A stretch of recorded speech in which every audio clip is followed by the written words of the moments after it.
The footprints ended in the middle of a flat stretch of dirt, like whoever made them had simply stepped out of existence. I remember stopping dead when I saw it, my radio still crackling softly on my shoulder, because there was nowhere to go from that point. No rocks, no brush, no slope, just dry, compacted trail and a clean break where the last print pressed into the dust. I'd been called out just after sunrise for a routine follow-up, or at least that's how it sounded at first. A hiker who hadn't checked back in at the trailhead kiosk the night before, which happens more often than people think, especially when people underestimate how quickly the light disappears out there.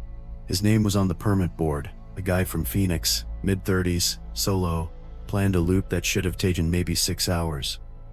His car was still in the lot when the morning shift opened, engine cold, a half-empty bottle of electrolyte drink in the cup holder, and his phone sitting on the passenger seat like he just stepped away for a second.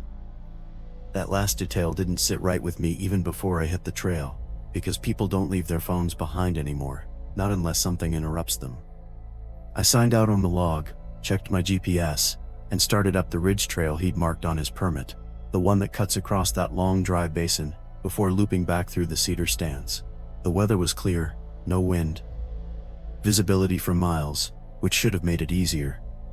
About 20 minutes in, I found the first sign I was on the right track, a set of boot prints matching the size and pattern listed in the report, deep enough to tell me he'd been moving at a steady pace, not running, not dragging.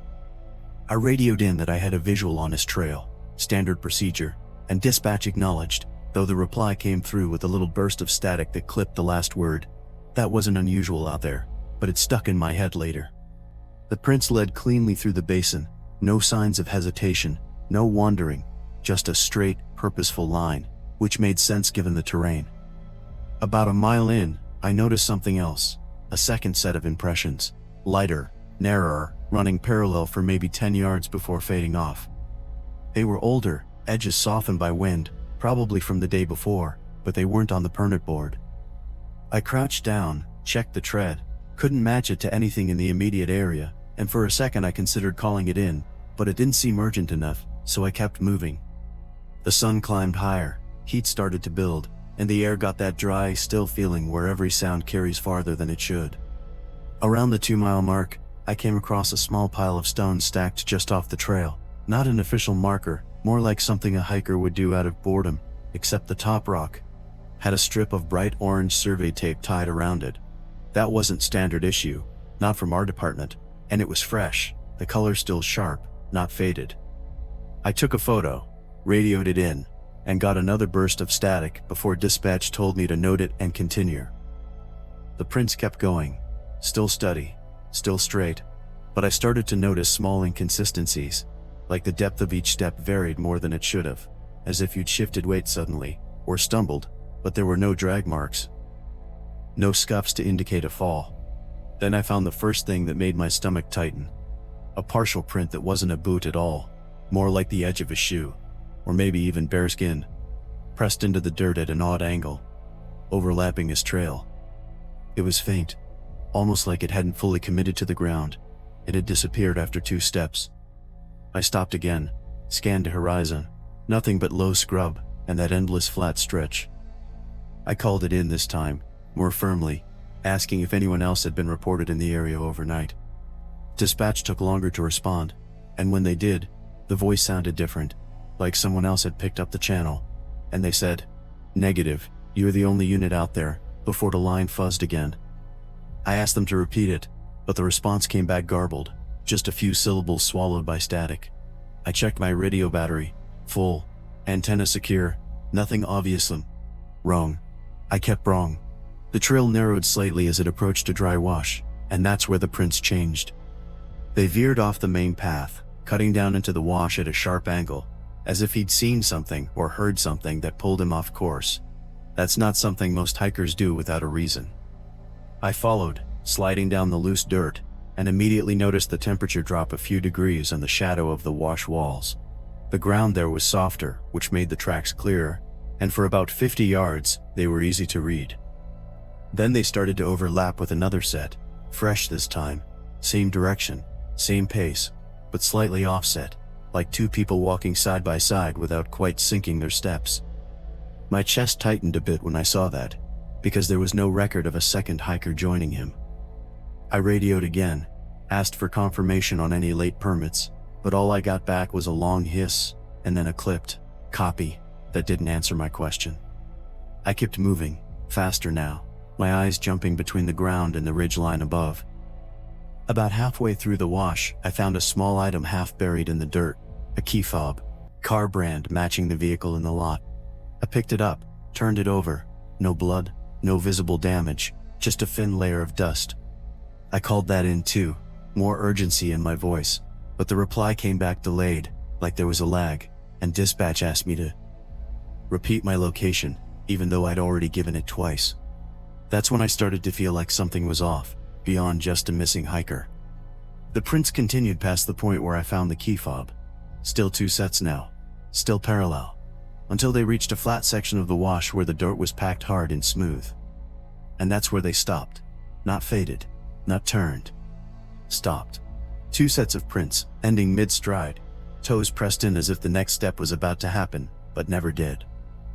I stood there longer than I should have, just staring, waiting for my brain to catch up and explain it, but there was nothing to explain.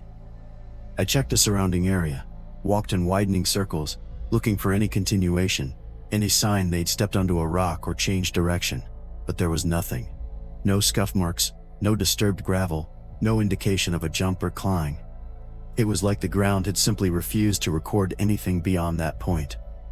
I called it in again, more forcefully, describing exactly what I was seeing, and this time the radio went completely silent for a few seconds before a voice came through, low and slightly distorted, saying, "Return to your last marker," which wasn't a standard instruction. I asked for clarification, but there was no response, just static. I tried switching channels, cycling the radio, but every frequency gave me the same empty hiss. I looked back at the prints, at that impossible end point, and then I noticed something I'd missed at first. A faint indentation just beyond the last visible step. Not a full print, more like the edge of a heel, angled upward, as if someone had been lifted or pulled. But there were no corresponding marks to show how. The air felt heavier then, like the heat had pressed down suddenly, and I became very aware of how exposed I was in that wash, how easy it would be for someone to watch from the ridge without being seen. I backed up slowly, retracing my steps to where the prints were still clear, and as I did, I noticed something else that hadn't been there before. A single fresh print, deeper than the others, facing toward me, placed directly over one of the missing hiker's earlier steps. I froze when I saw it, because I hadn't heard anyone approach, hadn't seen any movement, and that print was sharp, recent, edges crisp in the dirt. I scanned the ridgeline again, heart pounding now, and for a split second I thought I saw something shift against the horizon, a shape dipping just below the crest, but when I focused, it was gone. I grabbed my radio again, pressed the transmit button, and this time I got a clear response immediately, like the interference had vanished, and dispatch asked, calm as ever, for my status. I told them I was returning to the trailhead, that I'd found personal effects but lost the track, which was the closest I could come to explaining it. Without sounding like I'd lost my grip, they acknowledged. No static this time, no distortion.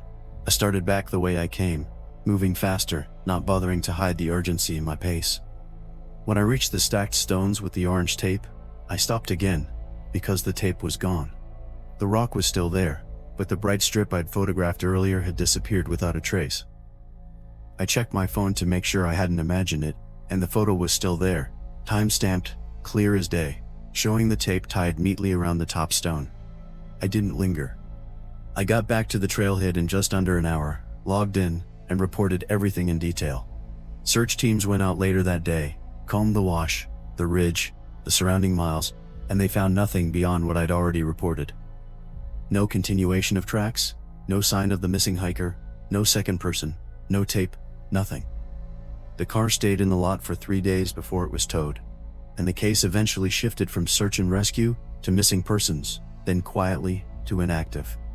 I went back out there once more a week later with a different team, retraced the route, and when we reached the wash, the ground had been disturbed by wind and time, the prints gone, the surface smoothed over like they'd never been there.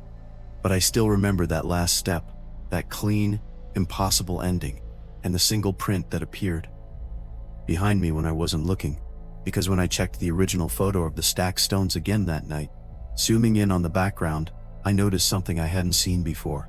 A faint line of footprints on the ridge above the wash, running parallel to the trail the entire time, stopping at the exact point where the others ended.